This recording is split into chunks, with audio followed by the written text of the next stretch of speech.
Hi Krista, so on Wednesday I made a video about Darwin and in it I said something kind of silly about fathers and cousins. All humans, certainly cousins. I mean, unless you're like, oh, you got a father and son. I mean, they're not cousins, they're father and son. Unless they're also cousins. I feel a little silly for saying that because obviously your father is your cousin. Your father is always your cousin once removed because his parents are your grandparents. But we name people based on our closest relationship to them. So your father is your father and not a type of cousin. That said, that's not the only way your father very likely has a cousinish relationship to you. Let's take this family for example. Just for consistency's sake, I'm going to say the yellow one is the father, the red one is the other parent, and the orange one is the child.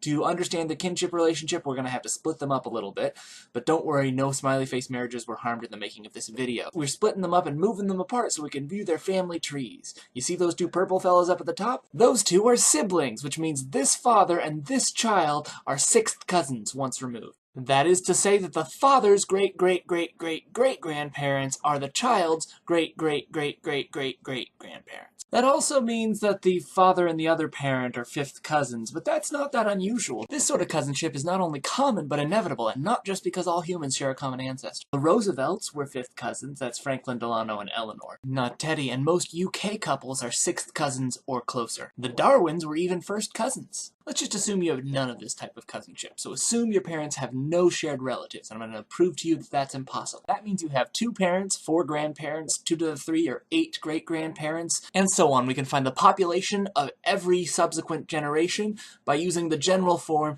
2 to the n minus 2 times great-grandparents. We're also going to assume that each generation takes 40 years to make the next one. This will ensure that in a given interval of time, the fewest generations possible will have elapsed. So for the purposes of this model, you were born 39.99 repeating years ago, your parents were born 80 years ago, your grandparents were born 3 times 40 years ago, your great-grandparents were born 4 times 40 years ago, and so on. In the general form, your n minus 3 times great-grandparents were born 40n years ago. So to calculate the number of relatives you had alive in a given year according to the model, we're going to convert the date to the years ago, then divide by 40 and round down because we just ignore the previous generation.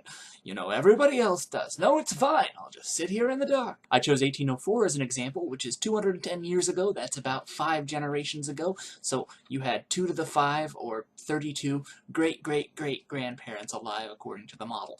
Now for my last trick, we're going to compare the number of people who are estimated to have been alive with the number of people this model estimates to have been your relatives. Now in 1804, the population had just hit 1 billion and you had very few relatives, but in 1294 you had 262,144 relatives, but the world was at a population high and the plague had not struck yet. However, just 600 years before that, at the time of the Hijra, you had over 17 billion relatives. That's 70 times the world population at that time. What's going on here? Here's a graph of my little math magic trick next to world population. You can see after about 1200 years of going back, you just wind up with way too many people. And there's the contradiction. Obviously, you must have shared relatives, and kind of a lot of shared relatives. And the further you go back, the more relatives you have in common with pretty much everyone. And there is my conclusive evidence that at some point your relatives were porking each other. To be fair to them, they probably did not know that they were your relatives yet, so, you know, you can't hold it against them too much. Well, that's all I had to say. I just want you to bask in the glory of this graph for a little while, because it took me a really long time to make, and I drew it all out in a vector image program, which was probably not the fastest way, but it was really rewarding. I'm pretty pleased. Look at it. Look at it. Krista, I'll see you tomorrow.